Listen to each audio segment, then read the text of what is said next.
Mes chers amis, on va commencer notre intervention. Je pense que la plupart d'entre vous avaient sans doute ressenti qu'aujourd'hui, on essaierait de parler un petit peu de ce qui s'est passé ici en Israël vendredi. Et fermez vos micros, mes amis, je vous en supplie, fermez vos micros. Et donc, c'est assez incroyable. Bon, moi, je n'y étais pas personnellement. Mais c'est assez incroyable parce que, bon, je m'excuse de le dire, mais je vais vous lire un texte que j'étais en train d'écrire vendredi matin, puisque ça s'est passé dans la nuit. Moi, je n'étais pas du tout au courant. Dès que je me suis levé le matin, bon, j'ai fait ma prière et puis après, je me suis mis à écrire un texte en hébreu, puisque, comme vous le savez, vivant en Israël, j'enseigne autant, si pas plus, en hébreu qu'en français. Et donc, je me suis mis à écrire un texte justement sur l'Akba Omer, sur le jour donc de ce qu'on appelle la Iloula, la, la fête retraçant le décès de Rabbi Shimon Bar Yochai. Quand il s'agit d'un très, très, très grand juste, alors ce n'est pas un jour de deuil. Malheureusement, c'est oui devenu un jour de deuil, mais ce n'est pas un jour de deuil, mais c'est un jour de joie. Et j'étais en train d'écrire un texte. Je vais vous le lire et le traduire, et on en parlera. Et presque quand j'allais terminer mon texte, je vous dis vraiment des choses de ma bouche à Hachem, je ne mens pas, vraiment, je suis très, très transparent. J'allais pratiquement terminer ce texte que je vais lire devant vous. Et puis, un de mes fils m'appelle. Bon, j'arrête mon texte et il me dit, Papa, tu sais ce qui s'est passé à Méron? Je dis non, pas du tout, je ne suis pas du tout au courant. Et il me raconte toute l'histoire. 45 morts, la valeur numérique du mot Adam, 45 morts, presque 200 blessés, et, et la grande majorité de ceux qui sont décédés sont des jeunes, voire même des enfants de 12, 13 ans. Il y a bien sûr des personnes âgées aussi, ou dans l'âge mûr, mais la grande majorité sont des enfants.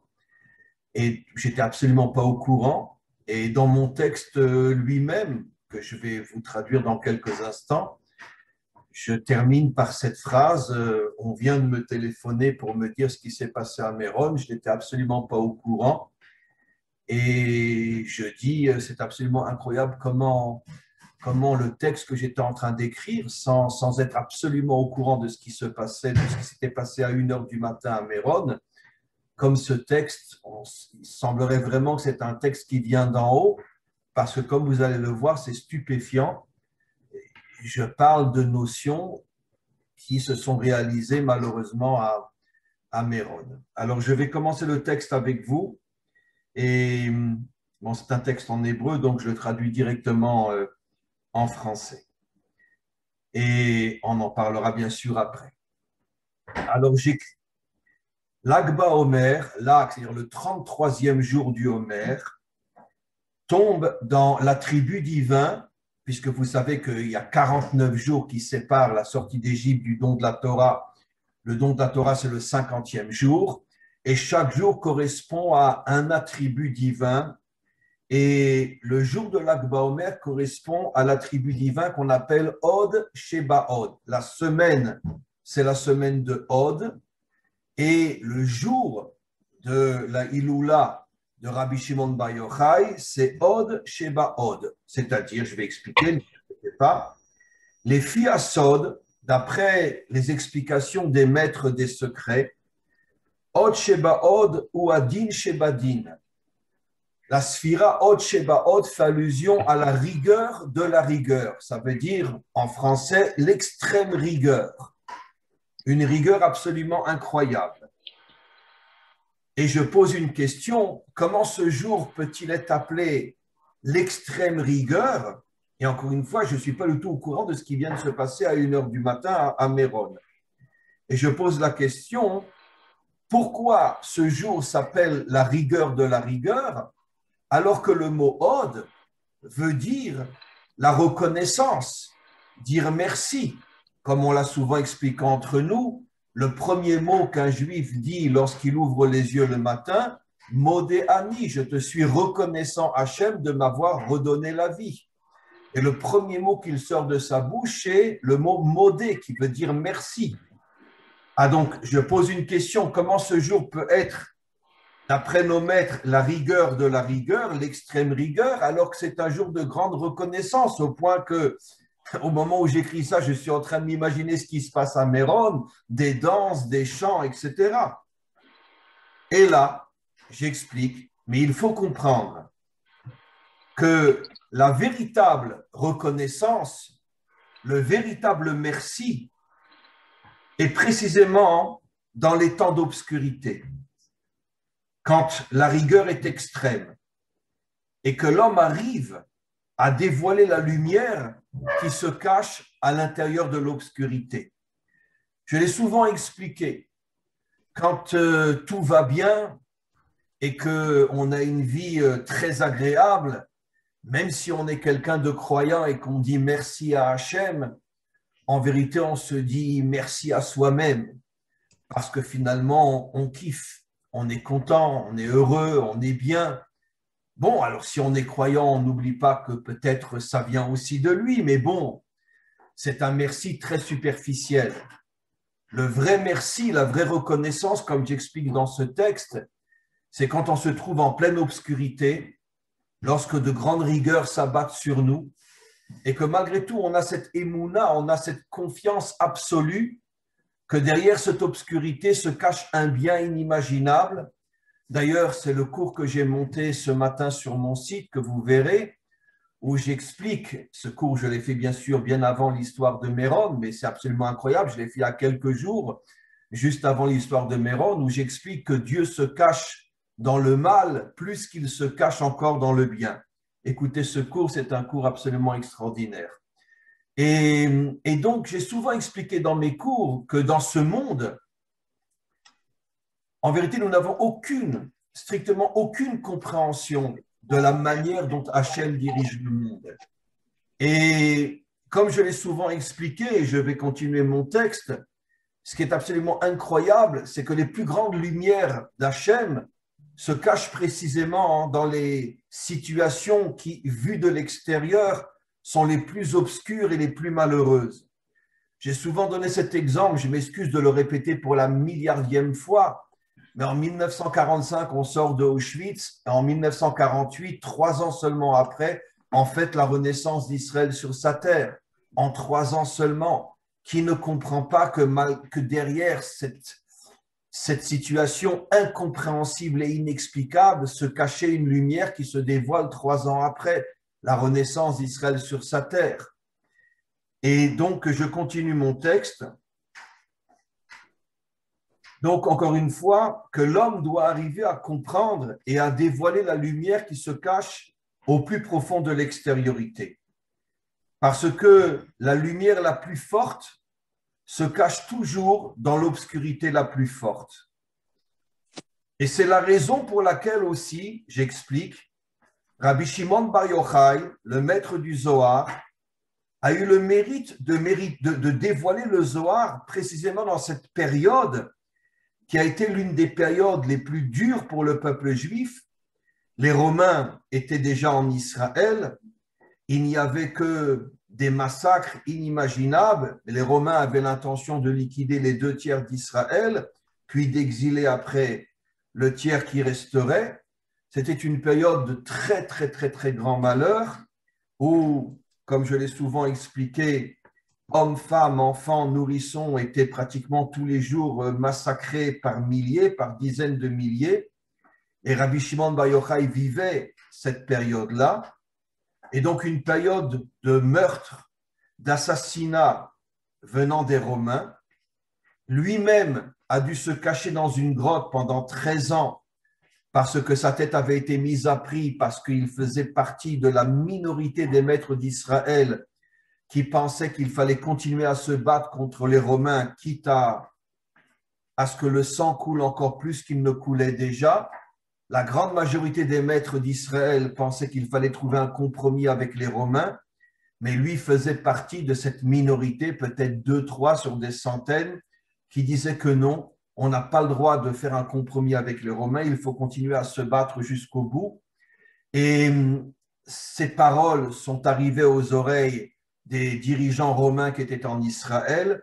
Sa tête a été mise à prix et il a dû se cacher pendant 13 ans dans une grotte. Je ne sais pas si vous imaginez, il y a 2000 ans, vivre dans une grotte.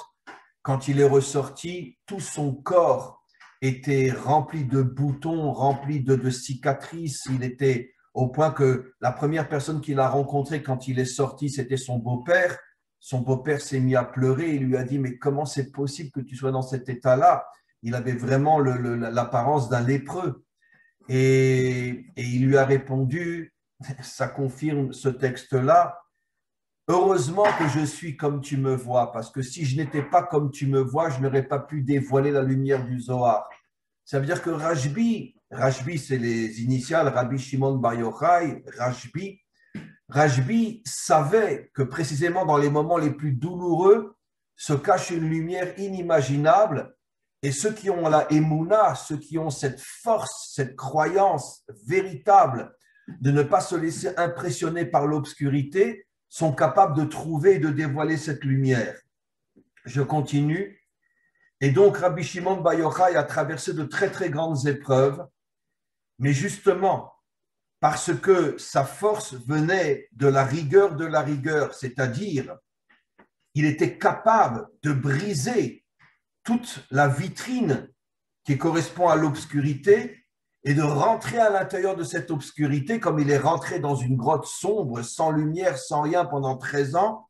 Et c'est là-bas qu'il a découvert la lumière du Zohar, qui est en vérité, comme je l'explique, la lumière de la délivrance. Le Zohar est en vérité la lumière spirituelle de la Torah qui réparera le monde, comme Rabbi Shimon Bar Yochai le dit lui-même, qu'au moment où le Mashiach se dévoilera, la lumière du Zohar se répandra dans le monde entier. Et donc, la réparation du monde dépend justement de cette capacité qu'a l'homme de ne pas se laisser impressionner par les rigueurs, par les épreuves, par les souffrances, et de rentrer dans la souffrance jusqu'au plus profond de la souffrance et de dévoiler la lumière qui s'y cache. Et j'écris, nous sommes dans l'obligation d'être reconnaissants à l'égard de Rabbi Shimon Bar Yochai, car il a été le premier qui nous a aidés à comprendre que les malheurs ne sont que l'extériorité de ce monde, mais dans cette extériorité se cache une grande lumière. Et j'écris, nous réussirons, grâce à Rabbi Shimon Bar Yochai, grâce au Zohar, nous réussirons à dévoiler la lumière qui se cache dans toutes les souffrances de ce monde et en dévoilant cette lumière, nous arriverons à la délivrance. Et tout d'un coup, mon téléphone sonne et j'écris, j'étais en train d'écrire, on m'a téléphoné, bon, c'est mon fils qui m'a téléphoné, et il m'a dit ce qui s'est passé à Méron pendant la nuit. Je ne le savais pas. C'est absolument incroyable. C'est exactement ce que je viens d'écrire. Et je termine en disant, la délivrance est proche, car l'obscurité n'a jamais été aussi forte. Ça veut dire que, je m'excuse de dire ça, mais j'ai le sentiment très très profond, parce que bon, j'aurais pu écrire 1000 autres choses. J'ai le sentiment très profond que Hachem m'a envoyé ce texte-là, et que finalement, bon, après je l'ai envoyé à des milliers d'Israéliens ici en Israël, sur mes listes WhatsApp, et j'avoue que tout le monde a été très, très impressionné. Ceux qui ont cru que je n'avais pas écrit ce texte en sachant ce qui s'était passé à Méron ont été absolument bouleversés et m'ont dit, c'est sûr que ça vient d'en haut. Comment tu peux écrire un texte pareil et que tu n'étais même pas au courant de ce qui se passait, de ce qui s'était passé à Méron. Donc, si vous voulez, le sujet sur lequel je voudrais que l'on parle est justement ce sujet-là. Je pourrais rapporter plusieurs autres exemples, comme je le dis toujours, et ne m'en voulez pas si je parle d'Israël, mais comme je l'ai toujours expliqué, Israël n'est en vérité que le microcosme de tout ce qui se passe dans l'humanité tout entière. Mais à chaque fois qu'il y a eu des très, très, très grands dévoilements de lumière à l'intérieur de notre peuple, c'était toujours précédé par des périodes d'obscurité inimaginables. Donnons un exemple simple. Le don de la Torah a eu lieu, c'est explicite dans les versets, juste après la venue de Amalek qui s'attaque à Israël dès la sortie d'Égypte. Amalek vient, il nous attaque, bon, on arrive à le repousser, et quelques jours après, c'est le don de la Torah. Pourquoi fallait-il que Amalek nous attaque pour qu'il y ait le don de la Torah? Donnons un autre exemple. Le Baal Shem Tov, je pense que la majorité d'entre vous ont entendu parler du Baal Shem Tov, c'est le fondateur du mouvement qu'on appelle le mouvement chassidique. Il s'est dévoilé quelques années après, pratiquement jusqu'à la Shoah, bien sûr, les plus grands massacres de Cosaques à l'égard des Juifs. Les Cosaques se sont répandus dans toute l'Europe de l'Est et ont massacré jusqu'à 2 ou 3 millions de Juifs. C'est une histoire que très peu connaissent parce qu'on n'en parle pas trop. Et il n'y avait pas, bien sûr, une famille qui n'avait pas perdu la moitié des siens. Et bien évidemment, on imagine qui était derrière et qui les avait envoyés, mais ce n'est pas le sujet. Mais quoi qu'il en soit, en 2-3 ans, pratiquement 2-3 millions de Juifs ont été assassinés, tête tranchée, etc., par le sabre. Et quelques années après se dévoile le Baal Shem Tov. Et donc, encore une fois, Amalek vient, on reçoit la Torah. Les Cosaques attaquent Israël. Quelques années après, se dévoile le Baal Shem Tov. Comme je l'ai souvent expliqué, c'est grâce à l'Inquisition que des milliers de Juifs sont revenus en Israël et ont reconstruit la ville de Tzfat et que finalement, la reconstruction et le retour d'Israël sur sa terre a commencé pratiquement à petite dose, bien évidemment. Ça n'a rien à voir avec ce qui s'est passé ces dernières décennies, mais en tous les cas, à petite dose, le retour a commencé grâce à l'Inquisition. Et comme je l'ai souvent expliqué, le véritable retour fin du 19e siècle, début du 20e siècle, où là, ce sont des dizaines de milliers de Juifs qui reviennent sur leur terre, bien avant, bien sûr, la création de l'État d'Israël en 1948, c'était malheureusement grâce à quoi? Grâce aux pogroms. Le pogrom de Kishinev, de Odessa, en Ukraine, en Russie, en Pologne, les Juifs n'en pouvaient plus et ils ont dit, bon, ben, on s'en va et ils sont partis en Israël. Donc, on s'aperçoit, mais encore une fois, c'est un modèle qui est vrai pour l'humanité tout entière et qui est vrai pour chacun d'entre nous en tant qu'individu. Il y a un phénomène absolument incroyable dans ce monde. Malheureusement, je ne dirais pas la majorité des hommes, je n'en sais rien, mais disons qu'une grande partie des humains, lorsqu'ils sont dans une épreuve, ils baissent les bras, ils baissent la tête, ils s'écroulent et ils passent complètement à côté de la lumière qui est cachée dans cette épreuve. Mais ceux qui arrivent à comprendre que l'obscurité, en vérité, n'est que l'extériorité de la lumière, c'est-à-dire que le maître du monde cache la lumière à l'intérieur de l'obscurité, ceux qui arrivent à le comprendre finissent par trouver cette lumière-là. Et maintenant, la question qu'on pourrait se poser, donc encore une fois, c'était ça le sens de ce texte-là. Donc, pourquoi justement, j'ai complètement oublié de terminer le texte, pourquoi justement ce jour signifie la reconnaissance, mais en même temps l'extrême rigueur? Parce que la véritable reconnaissance n'a de sens que quand tu traverses une grande rigueur et que tu ne te laisses pas abattre et que tu as le courage justement de surmonter cette douleur, de déchirer le voile et de trouver la lumière qui s'y cache. Maintenant, la question qu'on pourrait se poser, c'est pourquoi finalement Hachem a décidé de cacher les plus grandes lumières à l'intérieur des plus grandes épreuves. Pourquoi? Alors, on a souvent touché ce problème-là. Mais je reviens et je le redis parce que c'est une réponse qui est pour moi d'une importance extrême. C'est pour que l'on comprenne que la vie dans ce monde, en tous les cas jusqu'à la délivrance finale, bien que n'imaginez surtout pas comme on nous endort et on nous fait croire que quand le Mashiach va venir, après on va se retrouver sur une plage et on va passer sa vie à kiffer. Pas du tout, du tout, du tout, du tout. L'histoire humaine continuera avec ses hauts et ses bas, d'une autre manière. Il y aura sans doute plus la débauche qu'il y a aujourd'hui, il n'y aura plus les meurtres qu'il y a aujourd'hui, il n'y aura plus les guerres qu'il y aura aujourd'hui, mais des épreuves et des difficultés, il y en aura tout le temps.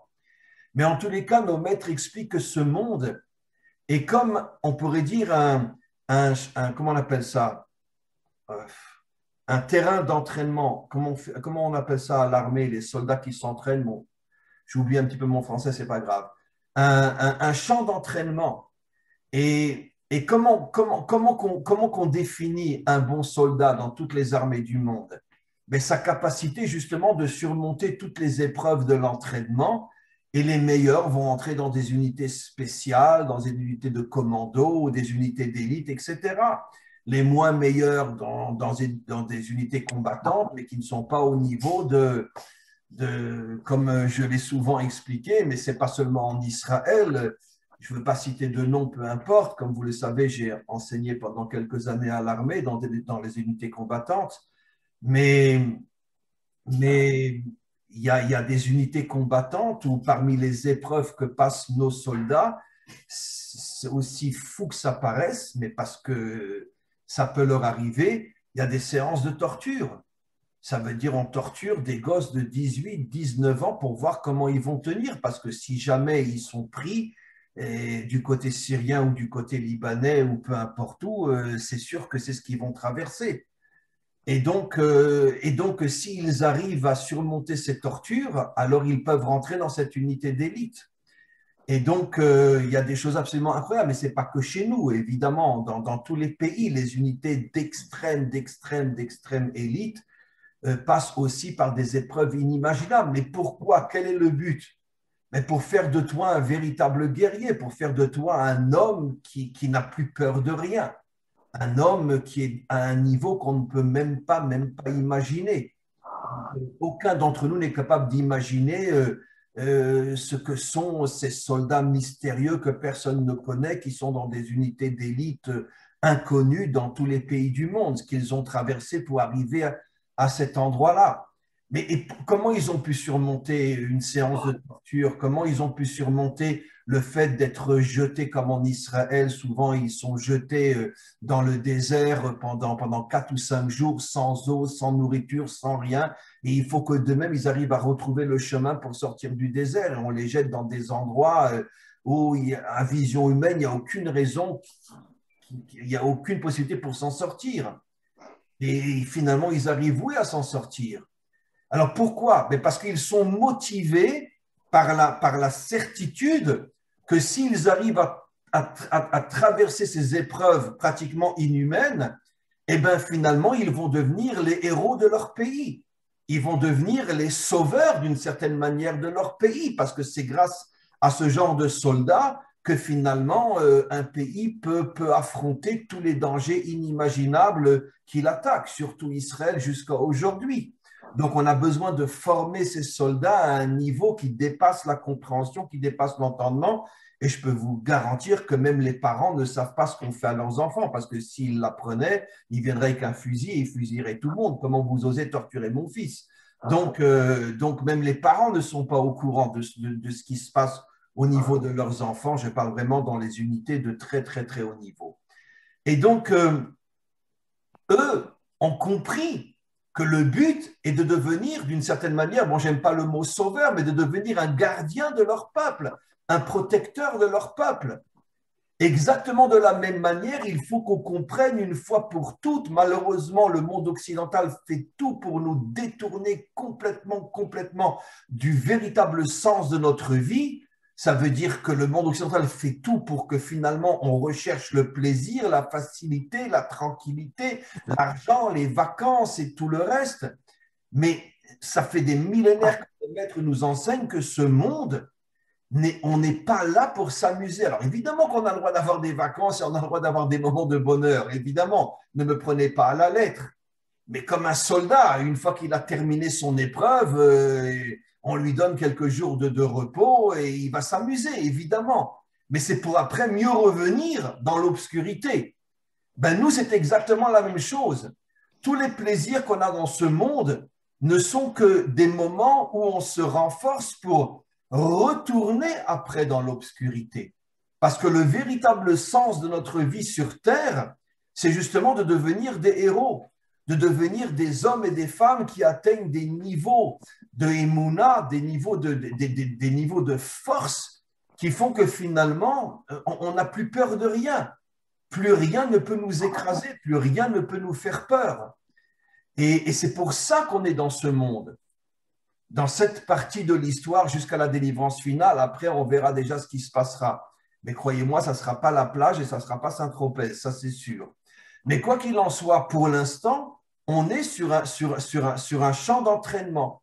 Maintenant, ce n'est pas seulement le monde occidental. Depuis toujours, d'une certaine manière, l'homme a toujours refusé d'admettre le véritable sens de sa vie. Il a toujours essayé par tous les moyens de chercher le confort, le plaisir, la facilité, en pensant que c'est pour ça qu'il est sur Terre. Dans le monde occidental, ça a atteint des niveaux qui n'ont jamais été atteints dans toutes les autres civilisations, parce que l'idéologie véritable du monde occidental, c'est amuse-toi, sois un homme vide, sois un homme superficiel, sois un homme artificiel, c'est ce qu'on veut faire de toi. Donc amuse-toi. Et évidemment, quand arrivent des épreuves, tout le monde s'écroule parce qu'on n'est pas du tout dans cette optique des choses. Mais en vérité, je le répète, le véritable sens de la vie, c'est tout le contraire. Et nos maîtres vont jusqu'à dire que seul un homme méritant, c'est-à-dire que Hachem s'est sondé son cœur et s'est sondé son âme, seul un homme méritant mérite d'avoir une vie authentique, c'est-à-dire de traverser des moments difficiles. Un homme superficiel, un homme artificiel, à propos duquel le maître du monde sait que ça ne sert à rien de l'éprouver parce que de toute façon, si tu l'éprouves, il va s'écrouler, il ne restera rien. Donc, d'une certaine manière, nos maîtres disent, Hachem lui dit, bon, bah alors, reste avec ton frigidaire plein et fous-moi la paix. Tu ne m'intéresses pas. Et donc, finalement, la pire des choses qui puisse arriver à un homme, c'est de rentrer tous les jours chez lui avec sa belle voiture, dans sa belle maison, le frigidaire est plein. Ma chérie, quand c'est qu'on part en vacances? Ben ça, c'est la pire des vies. Ça veut dire que c'est une vie de nullité totale, ça veut dire une vie de vide total. Une vie authentique est une vie où, encore une fois, ne me prenez pas à la lettre, je ne dis pas que tous les jours, 24 heures sur 24, on a des épreuves, qu'à Dieu ne plaise, mais une vie qui est parsemée de difficultés réelles, de manière à obliger l'homme à se dépasser, à se surpasser et à atteindre véritablement le véritable niveau de l'homme authentique qui est d'être un guerrier qui finalement finit par n'avoir peur de rien, ne jamais rebrousser chemin, comme disent nos maîtres, la véritable définition d'un homme, celui qui défonce tous les obstacles pour se frayer un chemin. Ça, c'est la véritable définition de l'homme. Donc, je voudrais juste terminer pour cette histoire qui s'est passée à Méron avec tout ce qu'on a expliqué. Après, bien sûr, on va passer à vos questions. Je voulais juste vous dire aussi que aujourd'hui, on ne va faire qu'une heure parce que j'ai encore 2 autres cours aujourd'hui.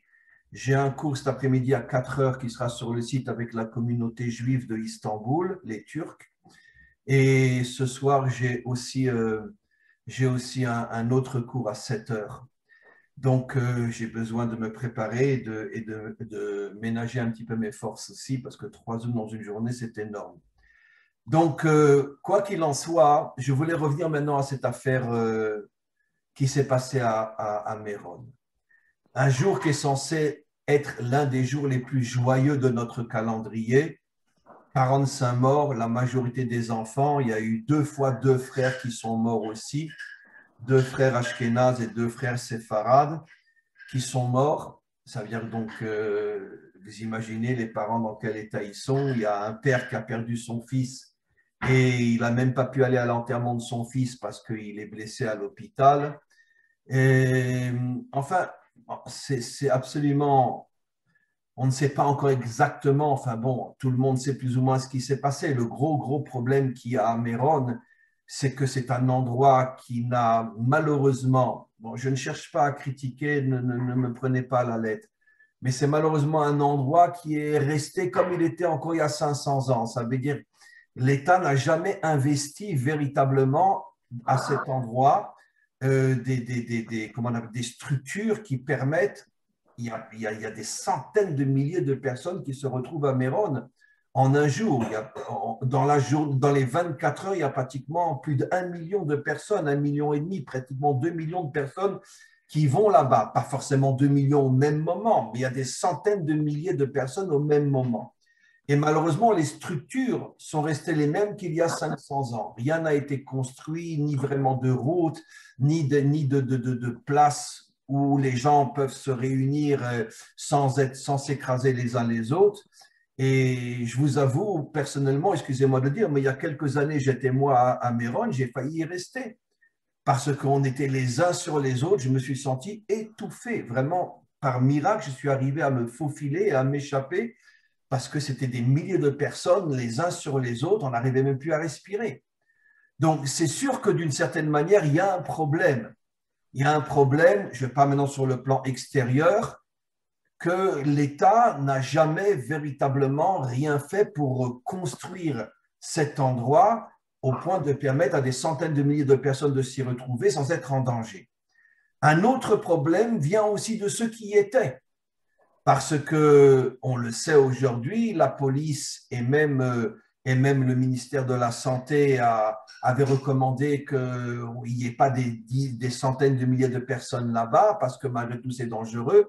Bon, les gens n'ont pas écouté, ils y ont été quand même, et finalement, bon, la police a cédé, et finalement, on s'est retrouvé avec des centaines de milliers de personnes dans un endroit qui n'est pas du tout construit et qui ne permet pas de tels rassemblements.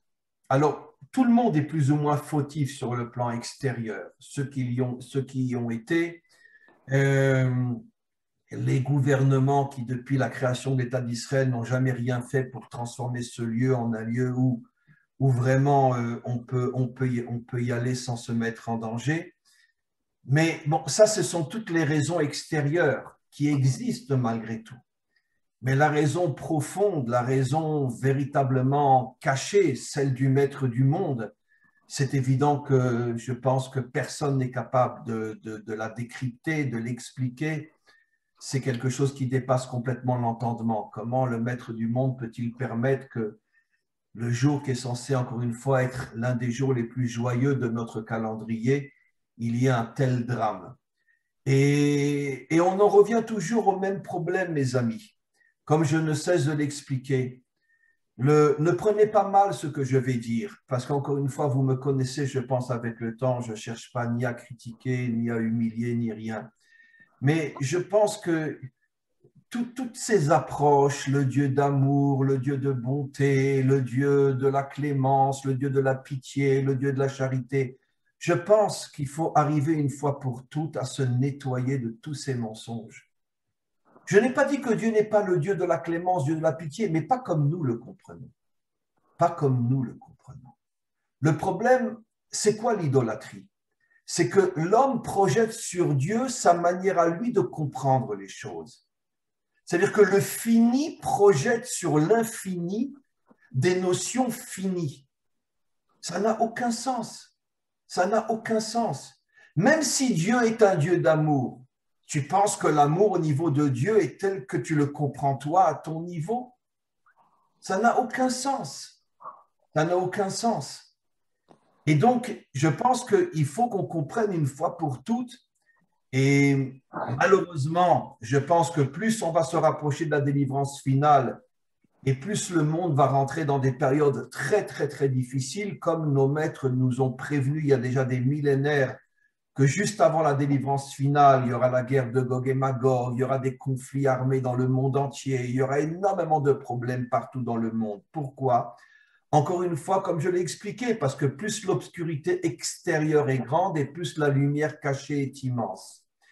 Mais ce que je veux dire, c'est qu'il faut qu'on se lave le cerveau, qu'on se lave l'âme, qu'on arrête une fois pour toutes de décrire Dieu comme un sauveur, comme la source de l'amour, de la pitié, etc.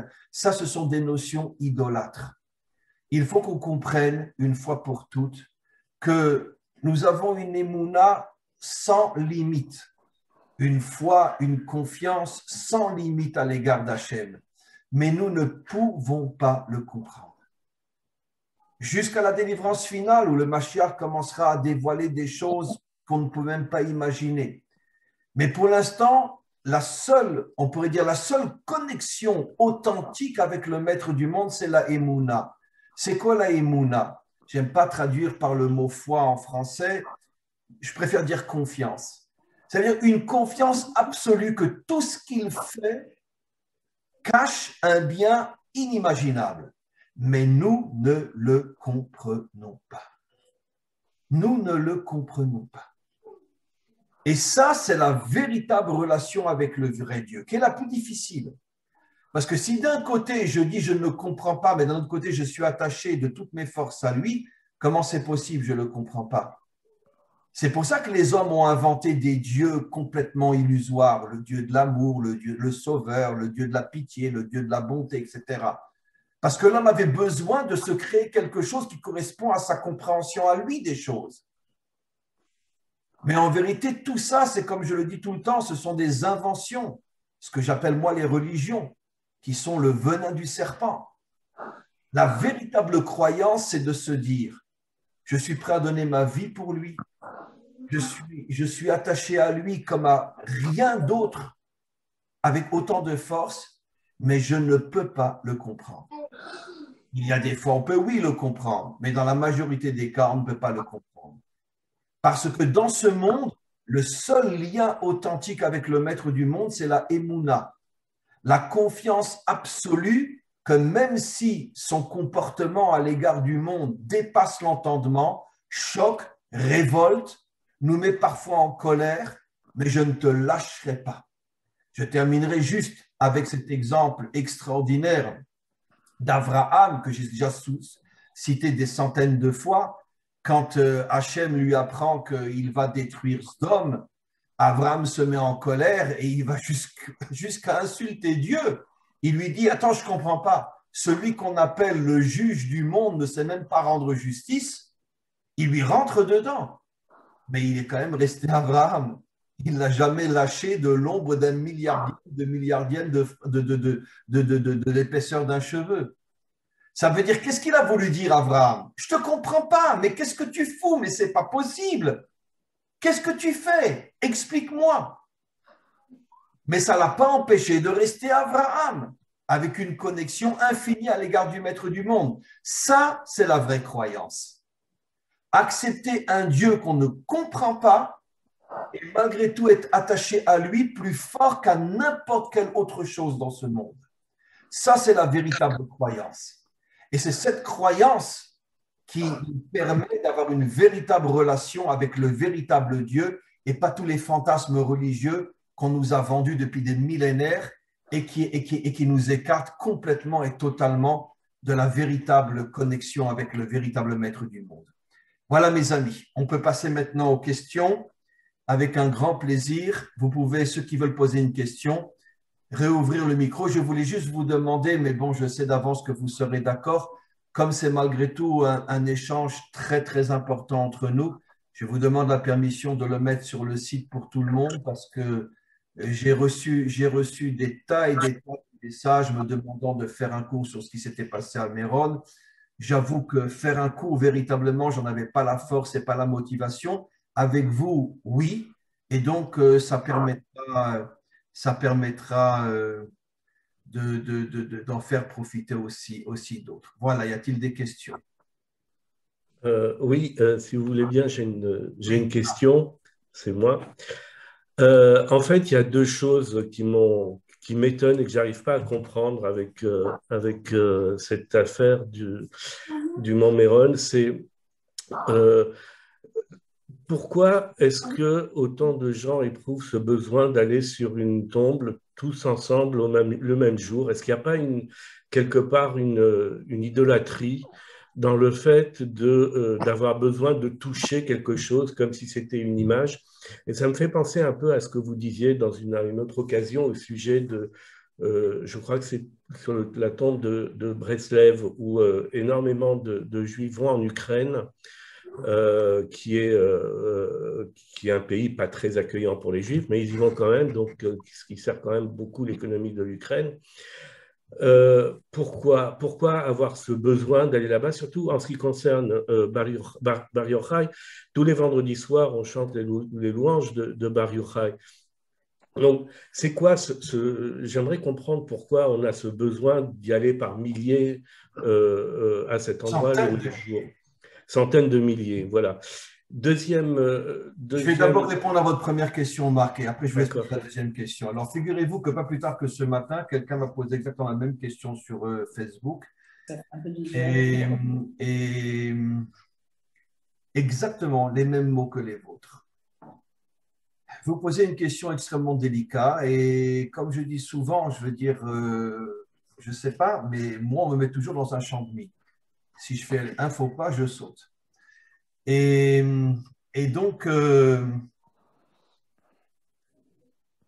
la personne qui m'a écrit ce matin est un Africain, un élève à moi, et il a vraiment dit la même chose que vous, mais il a donné un exemple extraordinaire. Il m'a dit, en vérité, pourquoi la tombe de Moshe a été cachée? Pourquoi on ne sait pas où est la tombe de Moshe? On sait tous pourquoi la tombe de Moshe a été cachée, parce que si la tombe de Moshe était dévoilée, ça serait devenu le lieu du culte idolâtre le plus grand sur terre. Ça ne serait pas seulement des juifs qui iraient, parce que les musulmans reconnaissent aussi la grandeur de Moshe, ils l'appellent Moussa en arabe, et je pense même énormément de chrétiens iraient aussi sur la tombe de Moshe, puisque d'une certaine manière, ils s'enracinent aussi dans ce que eux appellent l'Ancien Testament. Et donc, ça serait devenu un lieu de culte idolâtre inimaginable. Et d'ailleurs, c'est ce que nos maîtres disent. L'une des raisons pour laquelle la tombe de Moshe a été cachée, c'est parce que Hachem savait très bien que ça allait devenir le temple idolâtre le plus grand de la terre. Écoutez, encore une fois, Marc, vous allez comprendre par mes allusions la réponse que je vais vous donner, mais par respect malgré tout pour ce qui s'est passé là-bas, je ne répondrai pas d'une manière trop claire. J'ai toujours expliqué, et ce n'est pas de moi, nos maîtres nous disent, que le Yetzer Hara, le mauvais penchant de l'homme, est exactement à l'extrême opposé du bon penchant de l'homme. Ce qu'on appelle en hébreu Zéléoumadze, ça veut dire il y a comme une balance, plus le bon côté est grand, plus le mauvais côté est grand, mais dans son extrême opposé. À partir du moment où la mission ultime, profonde, authentique du peuple juif est de dévoiler la royauté d'Hachem, ça c'est son bon côté. Comme il est dit, en ce jour, Dieu sera roi sur toute la terre, en ce jour, il sera un et son nom sera un. Dans la mesure où la mission positive d'Israël est de dévoiler que la seule et unique entité face à laquelle on doit se donner entièrement, c'est le maître du monde. Le maître du monde a mis dans le peuple juif un Yetzer Hara, un mauvais penchant, qui est le culte de l'homme. J'ai souvent expliqué que ce n'est pas par hasard si Jésus est sorti du peuple juif et on en a fait le Fils de Dieu. Ce n'est pas les Juifs qui en ont fait le Fils de Dieu, ce sont les Romains, comme on le sait pour ceux qui ont l'honnêteté d'apprendre et de connaître la véritable histoire du christianisme. Mais quoi qu'il en soit, Jésus était juif. Il mangeait cachère comme on le sait, il accomplissait tous les commandements, et lui et tous ses élèves. Après, il s'est passé ce qui s'est passé, mais quoi qu'il en soit, c'est devenu d'une certaine manière, dans le peuple juif, la première fois qu'on a véritablement, à partir d'un juif, créé ce qu'on appelle le culte de l'homme. Maintenant, le culte de l'homme n'a pas disparu à l'intérieur du peuple juif. Que Hachem me pardonne, mais dans tous les mouvements, que ce soit le mouvement Breslev ou le mouvement Chabad ou le mouvement un tel ou le mouvement un tel, il y a toujours un maître qui, d'une certaine manière, est la couronne du mouvement. Au point que parfois, j'oserais presque dire que parfois, on n'en est pas conscient, mais on finit par oublier Hachem. Ça veut dire que bon, je ne sais pas si je peux dire, j'ai le courage de dire, et je sais qu'on va me lapider, mais ce n'est pas grave, mais j'ai le courage de dire que le peuple juif, parce que justement sa mission est de dévoiler Dieu, son défaut est qu'il sombre très souvent dans le culte de l'homme. Et comme vous l'avez dit, Et le culte de l'homme, je ne parle pas le culte d'un mafionnaire, bien évidemment, je parle de gens bien, de gens extraordinaires. Le Rabbi de Lubavitch, il n'y a pas de mots pour le décrire. Rabbi Nachman de Breslev, il n'y a pas de mots pour le décrire. Le Baal Shem Tov, il n'y a pas de mots pour le décrire. Des gens, aucun mot ne peut même commencer à décrire l'ombre de leur grandeur. Mais d'un autre côté, on s'aperçoit qu'énormément, énormément de Juifs, finalement, sans en être vraiment conscients, remplacent Dieu par l'homme et se soumettent plus à l'homme qu'à Dieu lui-même. Pourquoi? Parce que c'est exactement la manière dont le monde a été créé. Si tu as été créé pour dévoiler Dieu, ton mauvais penchant, ça sera de te soumettre à l'homme. Et donc, je pense, d'une certaine manière aussi, comme vous l'avez dit, que cette présence absolument incroyable de pratiquement 1,5 million en 24 heures de gens qui circulent à Méron ce jour-là, chose qu'on ne voit nulle part, ni sur la tombe de Rabbi Akiva, ni sur la tombe de Rabbi Meir, même à Ouman en Ukraine, bon, ils en sont déjà quand même malgré tout à 300, 400, 500 000, 600 000. Bon, c'est vrai que ça va en augmentant. Mais là, c'est 1,5 million. Des fois, ça atteint même les 2 millions en une journée et demie. Je pense qu'effectivement, il y a un problème. Je pense qu'effectivement, il y a une exagération, bien que, encore une fois, Rabbi Shimon Bar Yochai est la plus grande lumière de tous les maîtres de la Torah, bien que Rabbi Shimon Bar Yochai porte dans le Zohar la lumière de la délivrance finale. Personnellement, j'étudie le Zohar pratiquement tous les jours. Je ne pourrais même pas imaginer de ne pas étudier le Zohar. Mais d'un autre côté, ça fait déjà pas mal d'années que je ne vais pas à Méron à Lag BaOmer. Parce que justement, je ressens qu'il y a une exagération.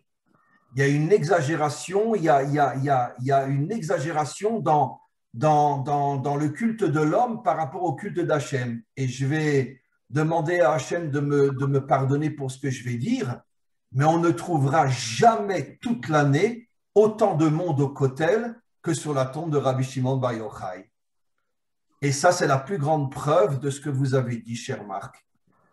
S'il y a 1,5 million de personnes en une journée chez Rabbi Shimon Bar Yochai, comment se fait-il qu'il n'y a pas un jour dans l'année où il y aurait 2 millions de personnes qui viennent durant la journée au Kotel? Or, ça ne s'est jamais produit. On arrive à 7 000, 8 000, 9 000, 10 000, 15 000 au Kotel pendant les slichot entre Rosh Hashanah et Yom Kippour. Mais 1,5 million, pourtant le Kotel, c'est l'endroit où il y a la présence divine. Eh bien, ça prouve bien, cher ami, que notre peuple a un défaut dont il va falloir se laver, se corriger pour mériter la délivrance finale. Ce défaut est à l'extrême opposé de notre qualité, puisque le maître du monde nous demande de le dévoiler. C'est pour ça que les forces contraires font tout pour nous éloigner de lui et nous ramener malheureusement au culte de l'homme. Merci beaucoup pour votre remarque, Marc. Oui, alors ma deuxième question. Juste un instant, Agnès. Oui. Voilà, ma deuxième question, c'était, comme vous l'avez dit, donc il y a autant de monde qui vient tous les ans. Et ce que je ne savais pas, c'est que les infrastructures n'avaient pas été faites par l'État d'Israël. Mais alors, ne prenez pas mal la question que je vais poser, et puis surtout, ne voyez pas un manque de respect pour le drame qu'il y a eu, mais est-ce que c'est toutes les années précédentes qu'il y a eu un miracle pour que ça n'arrive pas, ou bien est-ce que c'est cette année qu'il y a eu un miracle pour que ça arrive? Alors, votre question, encore une fois, est très, très juste. Je répondrai d'une manière très simple. Comme l'année dernière, personne n'a pu aller à Méron à cause du confinement, cette année, il y a eu un tsunami de gens qui ont voulu aller à Méron, ce qui a fait que le chiffre a augmenté disproportionnellement par rapport à toutes les autres années. Et pratiquement d'ailleurs pendant de longs moments, même cette année qui précède, la tombe de Rabbi Shimon Bar Yochai était fermée, on ne pouvait pas rentrer à cause du confinement. Donc les gens n'en pouvaient plus, et là, au lieu que ce soit 700 000 qui sont arrivés en même temps, il y a 1 million qui sont arrivés en même temps. Mais encore une fois, sachez que même les autres années, j'ai raconté mon histoire personnelle, une fois, je me suis retrouvé dans une situation où j'ai cru que j'allais y rester, il y a 5 ou 6 ans, parce que je ne pouvais plus respirer, on était vraiment écrasés les uns sur les autres. Donc, je dirais que d'une manière générale, cet endroit est toujours un endroit extrêmement dangereux. Et malheureusement, l'État n'a pas fait encore les infrastructures qu'il aurait dû faire. Je pense qu'avec ce qui s'est passé, ça y est, je pense que l'État maintenant va prendre des choses en main et va vraiment construire ce lieu-là de manière à ce qu'il ne soit plus dangereux. Mais il a toujours été un endroit dangereux, mais cette année plus que jamais, parce qu'encore une fois, comme pendant tellement longtemps, on ne pouvait plus aller sur la tombe de Rabbi Shimon Bar Yochai, là, il y a eu un tsunami de gens qui voulaient absolument venir et le chiffre a tellement augmenté que ça a amené la catastrophe. Voilà. Merci beaucoup, Marc. Agnès. Rav vous dit bonjour. Bonjour. Vous dites que parfois, lorsqu'il n'y a pas des mots, eh bien, il faut peut-être aller chercher dans les chiffres. Donc, la valeur numérique de Od, c'est 15. 15 qui correspond au Samer. Donc, en fait, on peut peut-être éventuellement avoir… Pourquoi Samer? C'est la 15e lettre de l'alphabet. Samer. Merci de me l'avoir appris. Merci. C'est mon maître. Donc, en fait… Je sais. On peut avoir comme poteau, comme soutien la Emouna, ou alors avoir le soutien de je ne crois que ce que je vois. Ou alors, éventuellement, j'ai plein d'idées, mais en fait, 15 correspondrait aux 2 lettres Yud et… Les 2 premières lettres du nom divin. Voilà, c'est-à-dire qu'il m'a semblé qu'une fois dans un cours, vous avez dit que le Satan vous avait pris ces 2 lettres, le Yud et, qu'il faut récupérer. Donc, il y a plein de petites choses comme ça énormes, je dirais. Et ensuite, si je fais l'union du 15 avec du 15, ça fait du 30. Alors, parfois, il ne faut pas chercher à comprendre trop les choses, mais le principal, c'est l'étude, étudier et avancer. Voilà mes… Alors, vos remarques sont très, très justes et je veux juste rebondir sur, ça veut dire à propos du 15, donc Od a pour valeur numérique 15. 15, ça fait allusion aux 2 premières lettres du nom divin qui sont le Yud et le E. Et nos maîtres expliquent, je vais l'expliquer bien sûr d'une manière telle que tout le monde peut le comprendre, que la différence entre les 2 premières, le Yud et le E, et les 2 dernières, le Vav et le E, c'est que les 2 premières correspondent à Dieu tel qu'il est complètement au-dessus de notre compréhension. Alors que les 2 dernières, le Vav et le E, font allusion au moment dans l'histoire où on le ressent, où à notre niveau, on le comprend mieux, on va dire. D'accord. En tout cas, le Yud E fait allusion à la manière dont il dirige le monde complètement au-delà de notre compréhension. Au-delà de notre compréhension. Et donc, ça correspond justement à Od. Comme j'expliquais, Od, disent nos maîtres, c'est l'attribut de la rigueur. La rigueur de Dieu à l'égard du monde est complètement incompréhensible. Donc, je vous avoue, je n'avais jamais moi-même fait le lien entre Od et 15, qui fait Yud E. Et donc, votre explication correspond exactement à ce qu'on a expliqué, que l'attribut de la rigueur fait allusion à la dimension de Dieu qui dépasse complètement notre entendement. Maintenant, malgré tout, Amalek ne s'est pas attaqué aux 2 premières lettres, il s'est attaqué aux 2 dernières. Et pourquoi? Pour aller justement dans le sens que vous expliquez. Parce que lui, il voulait d'un Dieu incompréhensible de manière à détacher l'humanité de Dieu. Parce qu'Amalek savait que la grande majorité des hommes, s'ils ne comprennent pas Dieu, vont l'abandonner. Et donc, il a enlevé les 2 dernières lettres. Bon, ce sont des métaphores, tout ça, mais ça veut dire qu'Amalek, son idéologie, c'était de se battre contre un Dieu compréhensible, de manière à amener l'humanité face à un Dieu incompréhensible, ce qui pousserait l'humanité finalement à le rejeter. J'oserais dire que d'une certaine manière, l'idéologie d'Amalek, c'est ce qui s'est passé dans le monde avec l'explosion de la laïcité, y compris dans le monde juif et à plus forte raison dans le monde occidental, ces 200, 300 dernières années. Ça veut dire que avant, il y avait aussi des guerres, il y avait aussi des épidémies, mais n'oublions pas qu'à l'époque du Moyen Âge, à l'époque jusqu'à la Renaissance, bon, l'homme était, on pourrait dire, il n'avait pas d'intelligence, il n'avait pas, c'était Dieu, un point, c'est tout, que je le comprends ou je le comprends pas. Et puis aussi, ce qu'il ne faut pas oublier, il faut beaucoup nuancer ce que je vais dire parce que c'est pas à prendre à la lettre, mais n'oublions pas que dans la religion chrétienne du monde occidental, on a introduit le phénomène du Satan, c'est-à-dire que le mal ne vient pas de Dieu, le mal vient du Satan. Ça veut dire qu'en vérité que Dieu est amour, mais si ça va mal, c'est la faute au Satan. Et donc comme ça, les hommes s'en sortaient. Il y a eu une guerre, il y a eu une épidémie, il y a eu la peste au Moyen Âge, c'est le Satan, c'est pas Dieu. Par contre, à partir de la Révolution française, où l'homme a commencé d'une certaine manière, à développer son intelligence, etc., le monde industriel, le monde de la philosophie, etc., et que les guerres atroces ont continué, à ce moment-là, l'homme n'a plus compris. Et l'homme s'est dit, attends, c'est pas possible que Dieu existe. S'il existe, on peut expliquer qu'on appelle ça la peste espagnole, c'était, où il y a eu 20 ou 30 millions de morts. On peut expliquer c'était pas la peste, je me rappelle plus comment la grippe espagnole. Oui, la grippe espagnole. On peut expliquer que les deux guerres mondiales ont fait plus de 70 millions de morts en 10 ans. La Première Guerre mondiale, 4 ans. La Deuxième Guerre mondiale, 5 ans. En 9 ans, 70 millions de morts. Mais où est Dieu? C'est pour ça que les humains ont tout lâché. Et ça, c'est l'idéologie d'Amalek, de présenter Dieu comme quelqu'un qui ne peut pas exister vu l'ampleur des atrocités qu'il y a dans ce monde. Donc, il ne peut pas exister. C'est ça ce que veut faire Amalek. Ramener Dieu à Yud et pour que l'humanité s'éloigne de lui, justement. Et d'une certaine manière, ça marche très fort dans le monde occidental.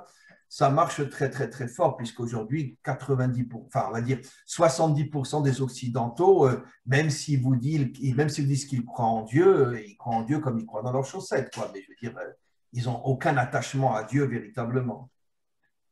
Voilà. Y a-t-il une autre question? Oui. On a reçu un texte sur Internet, comme quoi dans le Zohar, c'est marqué que le jour de la Iloula de Rabbi Shimon Bar Yochai, il y aurait 45 personnes qui seraient mortes. Est-ce que je peux vous l'envoyer, ce texte? Oui, envoyez-le-moi. Je l'ai vu, j'en ai entendu parler, mais je n'ai pas eu le temps de l'ouvrir. Envoyez-le-moi, ça m'intéresse sur WhatsApp. Oui, envoyez-le-moi. Oui. Merci. Voilà, merci beaucoup. Merci beaucoup. Y aurait-il une autre question, mes amis? Qui c'est qui se jante? Liliane. Non, non, pas Liliane, parce que j'ai vu que vous leviez la main, alors je voulais poser une question. Alors, qui c'est qui se jette à l'eau? Il nous reste encore quelques minutes. Après, je vais devoir arrêter parce que je suis épuisé. Si vous recevez ce texte, est-ce que vous pouvez le rediffuser? Attendez, qui c'est qui parle là, mes amis? C'est Marc. Marc. Ah oui, Marc. Non, je vais le mettre pour tout le monde. D'accord, merci. Je vais le mettre pour tout le monde. Alors, dis-moi, Yehuda, ça fait déjà 2 fois que tu ne viens plus à mes cours en hébreu. Qu'est-ce qui se passe? Je travaille, je bosse. Ah bon, très bien. Alors arrête de bosser et reviens à mes cours alors. À propos de Rabbi Shimon Bar Yochai, une fois il est venu voir son maître, il lui a dit je comprends pas, un minyan, et comment ça se fait que personne me reconnaît ma grandeur, quoi. Alors, Oui. il a répondu, ça suffit que toi, que moi et que que du monde, on sait qui tu es. Absolument. Je rebondis sur ce que tu dis parce que c'est très intéressant. Tu viens ce lundi au cours ou pas? On ne t'entend plus. Bon, allez. Je vais essayer. Mais essaye parce que tu me manques. Allez, donc je continue. Maintenant, effectivement, un jour, Rabbi Shimon Bar Yochai, le plus grand maître de tous les temps, est venu voir son maître, Rabbi Akiva, et il avait toute sa vie très peu d'élèves. Il en a eu 9, et après, il y en a 2 qui sont morts, il lui en restait 7. Alors que Rabbi Akiva avait 24 000 élèves, etc. Et un jour, il est venu voir son maître, il lui a dit, comme explique Yehuda, il lui a dit, je ne comprends pas, pourquoi je n'ai pas d'élèves? Et il lui a répondu, son maître, il lui a dit, Rabbi Akiva, il lui a dit, ça suffit que Hachem et moi, on sait qui tu es. C'est quoi cette réponse? Ça veut dire qu'en vérité, que la lumière de Rabbi Shimon Bar Yochai était tellement immense que personne n'arrivait à le suivre.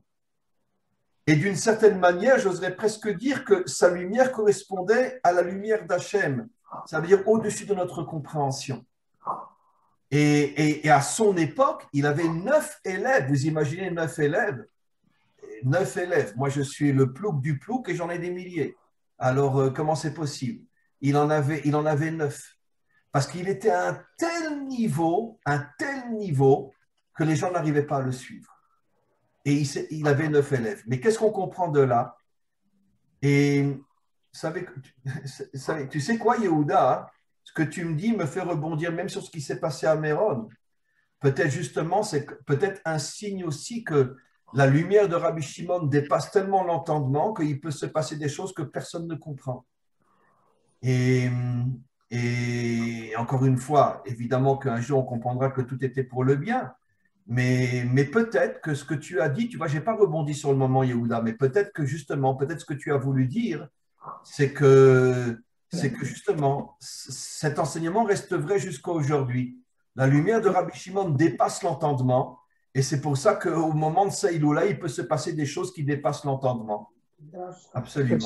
C'est pour ça aussi que les gens y viennent, que beaucoup de gens viennent, d'un million. C'est pour ça, c'est pas compréhensible. Nous mouvons de là. Mais non, c'est pas compréhensible, surtout que tout le monde sait que l'endroit est terriblement dangereux quand il y a trop de monde. Oui. Voilà. Harry? S'il vous plaît. Oui, bonjour Rav. Vous dites souvent que le judaïsme a pris son essor grâce à Isabelle la catholique, qui a éparpillé tous les juifs d'Espagne et du Portugal. Est-ce que ce n'est pas un signe que le Zohar, après avoir été découvert dans une grotte, ait été récupéré jusqu'en Espagne par des marchands et été découvert en Espagne, justement? Oui, d'abord je reviens sur ce que vous avez dit. Quand j'ai dit que le premier Herzl de l'histoire c'était Isabelle, oui, parce que c'est grâce à elle que les Juifs ont commencé à revenir sur leur terre. Et comme j'ai souvent expliqué d'une manière un petit peu blague, mais c'est vrai, c'est qu'en vérité, les plus grands amis du peuple juif sont les antisémites. Parce que sans eux, ça fait longtemps qu'il n'y aurait plus de juifs sur terre. Parce qu'on se serait complètement assimilé, on aurait disparu. Mais comme eux nous cognent, ça nous ramène à notre identité et c'est ce qui fait qu'on est toujours là aujourd'hui. Donc, vive les antisémites. Un jour, ils comprendront qu'ils ont été notre plus grand soutien. Bon, je dis des bêtises, mais c'est malheureusement vrai. C'est malheureusement vrai. Donc, grâce à Isabelle la catholique, effectivement, des dizaines de milliers de Juifs sont revenus en Israël, ont reconstruit la ville de Tzfat, et c'est comme ça que finalement, à l'époque de l'Inquisition, l'idée du retour a commencé à germer sous la forme d'une graine, a commencé à germer à l'intérieur d'Israël, et cette graine n'a fait que se développer jusqu'au grand retour fin du 19e siècle, début du 20e siècle, et le très grand retour depuis la recréation de l'État d'Israël. Donc, c'est vrai que d'une certaine manière, c'est elle qui a été le déclencheur du retour en Israël. Maintenant, par rapport au Zohar, c'est effectivement très intéressant que le Zohar est resté caché pendant des siècles et des siècles, personne ne le connaissait, et il a commencé à se redévoiler aussi en Espagne. Mais je vais vous dire quelque chose à un niveau profond, c'est-à-dire pas au niveau historique. Au niveau profond, nos maîtres nous apprennent que la majorité de la tribu de Yehuda, qui est la tribu des rois, a été exilée en Espagne. C'est à la fin du prophète Obadiah. Le prophète Obadiah nous explique que la majorité de la tribu des rois, David, etc., Machiar, a été exilée en Espagne. Il faudrait comprendre pourquoi l'Espagne, mais en tout cas a été exilée en Espagne. Et comme le Zohar est la lumière de la délivrance finale, la lumière du Machiar, donc je peux comprendre au niveau des secrets des choses pourquoi, après des siècles où le Zohar était caché, il a commencé à se redévoiler justement en Espagne, comme pour montrer le lien entre ce pays, d'une certaine manière, où la tribu de Yehuda avait été exilée, et le Zohar s'est dévoilé justement dans ce pays-là, pour montrer que qu'il y a un lien. Il y a un lien avec l'Espagne et d'une certaine manière la délivrance finale. Pourquoi? Je vous avouerai très franchement que je ne sais pas. Mais en tous les cas, peut-être qu'un jour on comprendra pourquoi la tribu d'Yehuda a été exilée plus en Espagne qu'en France ou ailleurs, et pourquoi le Zohar s'est redévoilé après des siècles d'avoir été caché. Il se redévoilait justement en Espagne aussi, avec, comment il s'appelait ce maître-là? Moïse de Léon. Moïse de Léon. Moshe de Léon. D'ailleurs, c'est intéressant parce que le maire de Jérusalem aujourd'hui est un descendant de ce Moshe-là. Il s'appelle de Léon lui aussi. Le maire de Jérusalem s'appelle de Léon lui aussi. Aujourd'hui, il est d'origine de ce maître qui a redévoilé le Zohar en Espagne. La boucle est bouclée. Mais Rav, vous dites que le Zohar, ce sont les racines. Les racines, et vous dites, je me souviens bien, la Kabbalah, le tronc, et l'Aftara, les feuilles et les fruits. Donc, si le Zohar représente les racines, il faut que les racines, elles s'étendent. Oui, c'est pour ça que le Zohar dit clairement qu'au moment de la délivrance finale, le Zohar s'étendra dans l'humanité tout entière. Même au niveau des nations, il y aura des enseignements de Zohar qui iront dans le monde entier. Qui iront dans le monde entier, absolument. Et c'est ce qui amènera, entre autres, par rapport à la dimension spirituelle, c'est ce qui amènera la délivrance finale. Voilà, mes amis. Y a-t-il une autre question, Mireille? Oui. S'il vous plaît, j'ai juste quelque chose à dire. Moi, j'ai reçu ce matin une autre interprétation du paragraphe du Zohar qui circule. Et ça vient du Rav Raphaël Pinto, Oui. qui écrit que, en fait, ça a été mal traduit et mal interprété. Il est écrit, en fait, Rabbi Shimon Bar Yochai demande à Eliyahu Hanavi, pourquoi n'es-tu pas venu à mon cours? Ça fait quelques jours. Et il répond que Hachem lui a demandé d'aller sauver Rabbi Memona Saba, un tzaddik dans le Zohar, et ses amis qui ont été emprisonnés par les Romains. Et Eliyahu Hanavi a fait écrouler un mur sur les 45 soldats non juifs pour libérer Rabbi Memona Saba et ses amis. Il n'y a donc aucun rapport entre le Zohar et la traduction. D'accord. Quand j'aurai le texte, je verrai, il n'y aura pas de problème. Je vous l'ai envoyé. Je suis au courant de ce texte-là, mais je n'ai pas eu le temps de le voir encore. Voilà, mes amis. Écoutez, donc en tous les cas, je vais vous demander la permission de pouvoir me reposer un petit peu. J'ai un cours à 4 heures, j'en ai un autre à 7 heures. Et ce seront des cours qui seront bien sûr sur le site. Alors, à 4 heures, j'ai un cours avec la communauté juive de Istanbul. Donc, moi, je parlerai en hébreu et mon cours sera traduit en turc. Et donc, comme vous le savez, il y a une très grosse communauté juive à Istanbul. Et j'ai d'ailleurs beaucoup d'élèves à Istanbul. Et donc, voilà, ça sera mon premier cours avec eux aujourd'hui. Et là, je ne pense pas cette semaine, mais la semaine prochaine, le cours sera sur le site. Voilà. Alors, je voulais juste vous dire qu'on vous écoute depuis Séfarade, parce que je suis en Espagne. Et ici, on vous écoute, nous sommes nombreux à vous écouter depuis l'Espagne, donc depuis Séfarade. Et Séfarade, c'est, comme leur lettre indique, sa mère, c'est Sod. Oui. P, c'est Pshat. Oui. Resh, c'est Remez. Wow. Et Dalet. Exactement. Donc, en fait, c'est quand on met le Sod au début. C'est pour ça que le Zohar s'est fait sur Séfarade. Donc, je voulais vous le dire. Où vous êtes en Espagne? Où vous êtes en Espagne? À Madrid. Ah, c'est incroyable ce qu'elle vient de révéler. Je le répète, mais c'est de la folie. Le mot Séfarade, ça veut dire l'Espagne en hébreu. Et c'est les initiales des 4 parties de la Torah. Le Samer, le Sod, le secret, qui est la première lettre.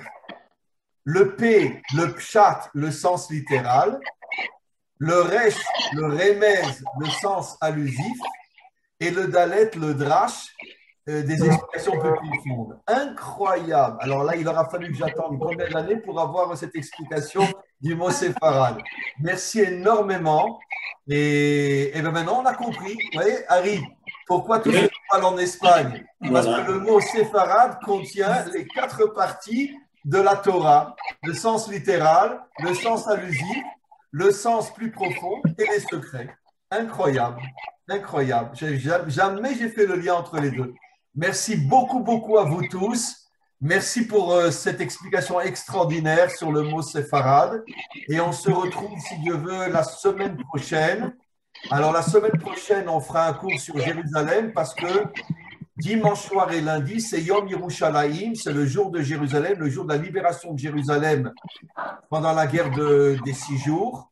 Et donc, comme nous, on va se voir le jour avant, donc on parlera de Yom Yerushalayim, on parlera de Jérusalem la semaine prochaine. Encore une fois, à tous et à toutes, merci énormément pour votre présence. On était nombreux aujourd'hui. Et ce cours, je le mettrai donc sur le site à la portée de tous. À tous et à toutes, une très, très, très bonne journée. Merci beaucoup. Au revoir. Merci. Au revoir. Alors, tu vois, ça, c'est